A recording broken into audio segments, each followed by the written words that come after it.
Hi there and welcome back to the channel. I believe that this is also the first video of 2024. Excuse the hiatus, some stuff happened, but I am back and I'm doing, for those of you that have not been following along on my other platforms, something rather big. And by rather big, I mean I'm doing a rear end swap on that blue thing right there. Now for my international audiences, these Hiluxes in South Africa came with two major rear end options. Well, not options, they just came with them.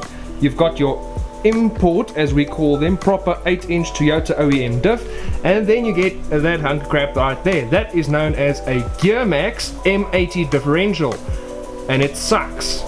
Now there are people that like them because they use Dana Spicer internals, and obviously they were produced and manufactured in South Africa, I believe in Port Elizabeth somewhere.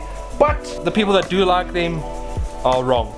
And fret not, because once I have the M80 out of that thing and I can put the two differentials next to each other, I will explain in a bit more technical detail what the key differences are between the 8-inch and the M80 and why the 8-inch is just leaps and bounds better. Now, as you can see right here, there is quite a bit of work for me to do to get that differential out. I've already got this thing unsprung, so it's on trestles on the chassis and there is no weight on the rear end.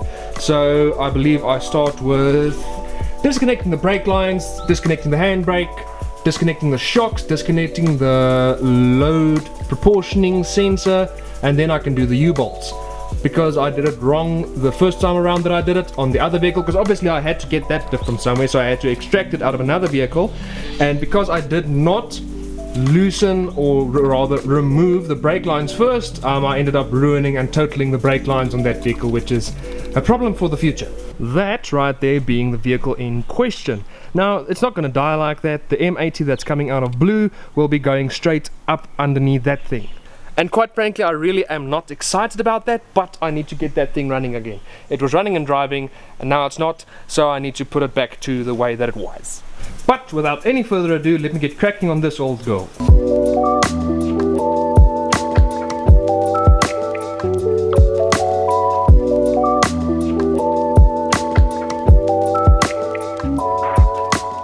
Okay, so progress is being made. It definitely isn't shaping up to be a fun job, mostly due to the 30-year-old brake lines and me having been too lazy to sweep up the floor before I started, and I am now covered in whatever the hell is on the floor. Nonetheless, progress has been made. Now I just need to get rid of the U-bolts, get those out of the way, and I can basically roll the rear axle out from under the car and remove the leaf springs. Because while I'm busy underneath there, I'm gonna pop in some fresh leaf spring hanger bushings, as well as brand new leaf spring shackles. These are Micom extended shackles for the rear ends of these locally produced Toyota Hiluxes. They are about 40 millimeters longer than the stock standard shackles, so it should result in about a 20 millimeter suspension lift. They are also greasable and come with fresh bushes, so it is a win-win-win. Because I don't know if any of you have noticed in any of my prior content, but this thing squats a little bit. That's mostly just because it is a very high mileage vehicle and the rear springs have sagged a little bit. So hopefully this should correct my ride height as well. And as I mentioned, the nice thing about those Micoms are that they are greasable. So the bushes won't be as bindy as a regular suspension bush would be, so it won't exactly work wonders for the ride quality on this thing, but it will improve it a little bit. Okay, so things got a bit chaotic. There were a few stripped and snapped bolts, power was out, and you don't expect it, but a strip bolt during a power outage is a much larger problem than it would normally be. But the diff is out and the other one is just about ready to go in. I gave the leaf springs a quick birthday, cleaned everything up, gave the shock absorbers some yellow paint there out in the back, hanging around, drying. And I should probably start putting things back together, but I am very glad I took everything apart because, yeah, let me just show you. This is what I will be installing. A brand new Toyota OEM shackle bushing. This is what it looks like. Look at it, remember it, memorize it. And these are the bushings that I removed. This larger piece is literally just a piece of round PVC. This is not a poly bush, this is not rubber, nothing. It's just plastic. There you can hear it. And look at these bushes. These used to be bushes at some point. Good grief, these were... So yeah, safe to say I'm very glad to be replacing these. And if you look here, this is the OEM, well, one of the two OEM shackles. And if we just grab one in here, this is one of the new Micam shackles. You can see that it is a day and night difference, and now that I can actually put them next to each other, you can see how much longer the Micam really is. I'm actually kind of worried that the Micam is going to lift the rear end too much, because all I want is a leveling kit. Nonetheless, now I start gearing up to actually put everything together. Let me show you guys how things are looking currently and what I need to do right now. So there you can see there is the old differential, there is the new differential. I need to take off the wheels, get it on that jack, because obviously that being a limited slip differential, I won't be able to really roll it around. It just kind of wants to go straight, and that is what the underside of this old girl looks like at the moment. Rather barren. Oh yeah, and before I continue, let me explain to you guys why that is trash and that is not trash. That's your 8-inch OEM Toyota diff, and that is your Gearmax M80 differential. That was made in South Africa, that was made in Japan. Yes, they do have the same differential before anybody asks. As you can see, visually they look different. That has the inspection window at the front, and that has the casing that just sort of splits from the main housing, and that is just the way it is. That has a 27 spline side shaft, that has a 31 spline side shaft, and the casings, carriers and pinions on that are much weaker than they are on that. And my particular diff has more beefy pinions and carriers on it now, because I'm using a Supra center portion obviously, and that uses a beefier carrier bearings and a beefier pinion bearing than the regular 8-inch diff does. I used to have a sheet that explained everything nicely, but that would compare to a Dana 22 axle, and that would compare to a Dana 44. That thing bends side shafts, snaps side shafts, and brakes with a 31-inch tire. Ask me how I know. And that thing is good for all the way up to a 35-inch tire. And ignoring that this is clean and that is not, looking at the build quality, you can really see the difference in quality. This Gearmax differential really does look aftermarket. Oh, and a small thing that makes a big difference, these differentials use the wheel bearing to keep the side shaft planted in the housing. The wheel bearing is the actual thing keeping the side shaft in place. And on the Toyota diff, you have your bearing, you have a bearing brace that actually helps keep the bearing in place, and then to help keep the brace in place, you have a little C-clip. On the Gearmax diff, you have the bearing. My dad's red Hilux over there actually had it happen to him. One of my dad's friends had it happen to him, where the wheel bearing fails, and then the side shaft just sort of leaves the chat, and your wheel detaches. And last but not least, parts availability and aftermarket support for the 8-inch is just far superior to the M80. The M80 was just built in South Africa, or South Africa exclusive. You can either have the open diff or you can have the vacuum actuated diff lock. And good luck finding like bearings and seals for this, because everything has been discontinued. However, Toyota still makes everything you need for this thing, and parts are readily available on the internet at your local auto shops. If you need to rebuild one of these or service one of these, you've got this. You are fine. That on the other hand, Aish. And then obviously with the aftermarket, that does not have aftermarket. This, you've got your ARBs, you've got your Yukon lockers, etc, etc, etc. You've got like 4 different OEM center portions and casings, because you've got your 6 rib, you've got your 4 rib, you've got your high pinion that came in the Land Cruisers, you've got your torsion type, you've got your clutch type limited slip diff from the Supras and 4Runners, etc, etc, etc. You've got electric lockers, you've got vacuum actuated lockers, you've got air lockers, you've so much that I should probably stop talking right now. And of course in South Africa you've also got the bragging rights of being able to say that you've got the import diff in your bakkie.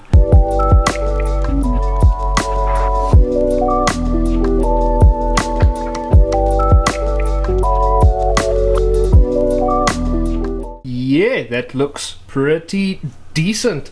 Now nothing is tightened yet, because I'm going to tighten everything down once that thing is in, just to make my life a bit better. But just look at that, you can just see the gold shackle poking out from underneath my bumper, and that is so damn cool. I did however encounter a few snags.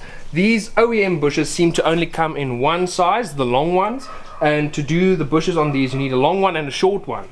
So I had to trim down one of the bushes to obviously make it work, make it fit.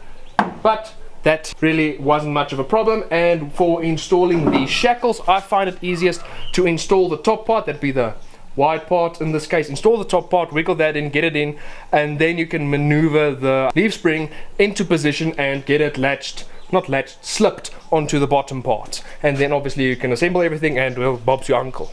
And obviously don't forget to grease the bushes before you put everything back in.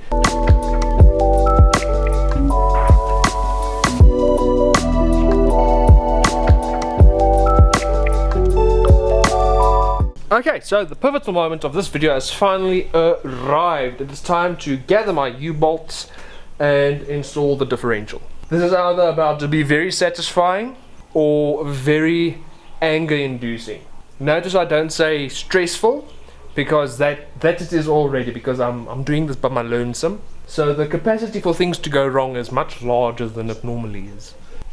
So the current plan of action is obviously gather the U-bolts, gather the bump stops, get everything ready to go in. Then I just need to take that, get it in position and start jacking it up. And then, well, the rest of it should just happen. I don't know how to explain it. I just need to be sure to align the dowels on the spring pack with the holes on the spring purchase. Then I'll be good.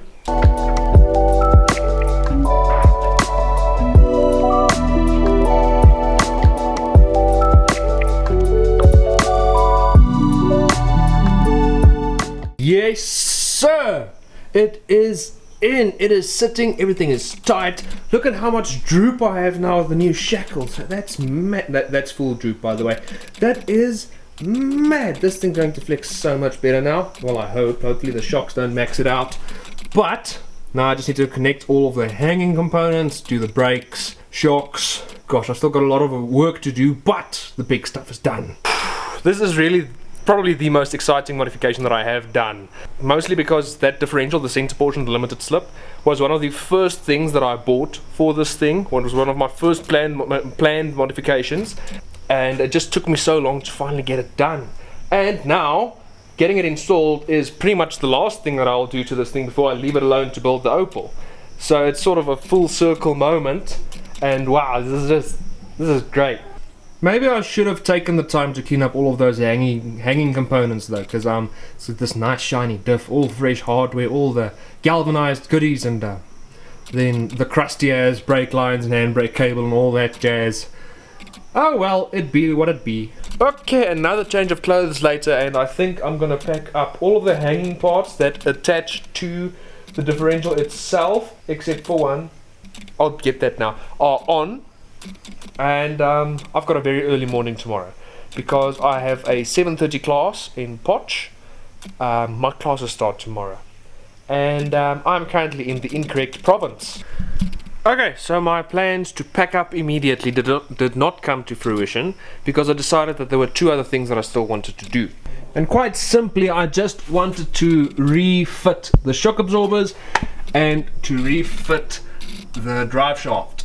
So yeah, all four of the bolts on the drive shaft are torqued and marked, and because of the wise words of Mr. Jimmy Oakes, if it spins Loctite, all four of them are also Loctited. But I do have some bad news concerning my shock absorbers.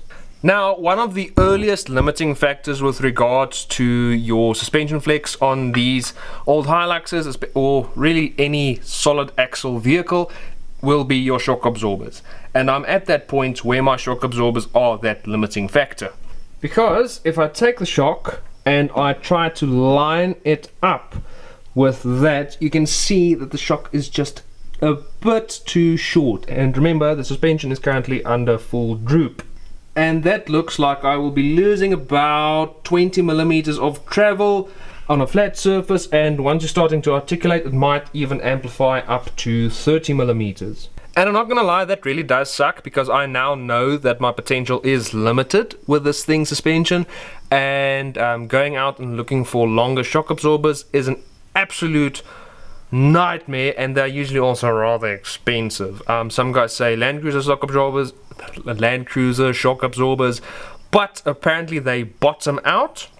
So they have lots of droop, but you lose a lot on your compression cycle because they bottom out then. Some people say Pajero shock absorbers, but I don't know which Pajero, and I'm not sure if it's just the front or the back or whatever, or how that works.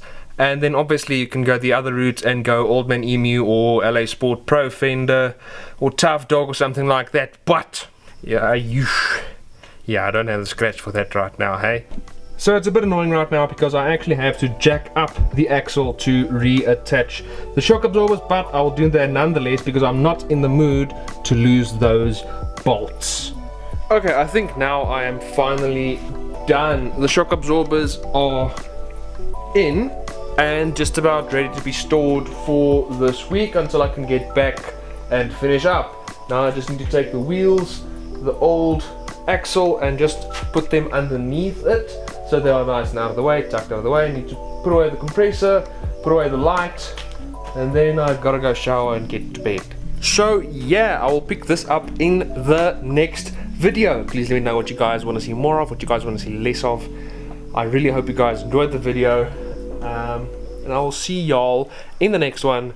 Cheers.